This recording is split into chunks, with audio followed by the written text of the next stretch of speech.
சித்தர்களுடைய யோக விஞ்ஞானத்திலே உடலை பற்றிய தத்துவங்கள், சரீர தத்துவம் என்பதை பற்றி நாம் பார்த்து கொண்டு வருகிறோம். அந்த வகையில் இந்த உடலானது 96 தத்துவங்களை கொண்டது. உடல் வாசல்கள் 9. அடுத்ததாக ஆன்ம தத்துவங்கள் 24 என்று பிரித்து சொல்லியிருக்காங்க. ஆன்ம தத்துவங்கள் 24. அந்த 24லே பஞ்சபூதங்கள் 5. எப்படி அண்டம் என்று சொல்லக்கூடிய இந்த பிரபஞ்சம், உலகம், மண் தத்துவம், நீர் தத்துவம், நெருப்பு தத்துவம், காற்று தத்துவம், ஆகாய தத்துவம் என்று இருக்கிறதோ, அண்டத்தில் இருப்பதெல்லாம் இந்த பிண்டத்துக்குள்ளே இருக்கிறது என்பது ஞானியர்களுடைய கூற்று. இந்த அண்டம் வேறு அல்ல, இந்த பிண்டம் வேறு அல்ல, அதற்கும் இதற்கும் தொடர்பு இருக்கிறது.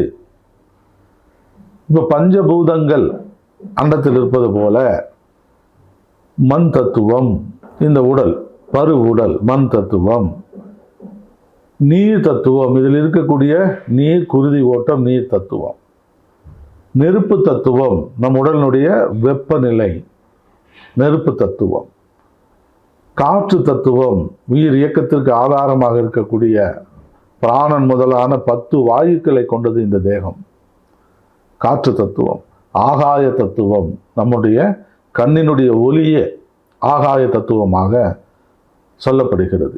பிருத்திவி, அப்பு, தேயு, வாயு, ஆகாயம் என்று இங்கே நாம் உணரப்பட வேண்டும். பஞ்சபூதங்கள் அண்டத்தில் மட்டும் அல்ல, இந்த பிண்டத்திற்குள்ளேயும் உண்டு.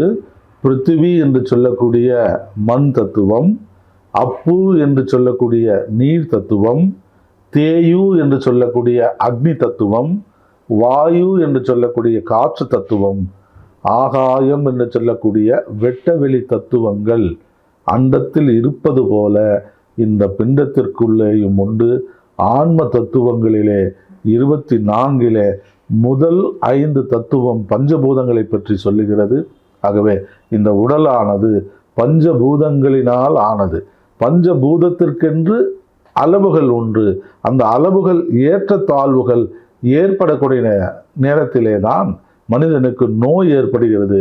அந்த மாறிப்போன தத்துவத்தை சீர் செய்யக்கூடிய மறு தத்துவம்தான் மருத்துவம்.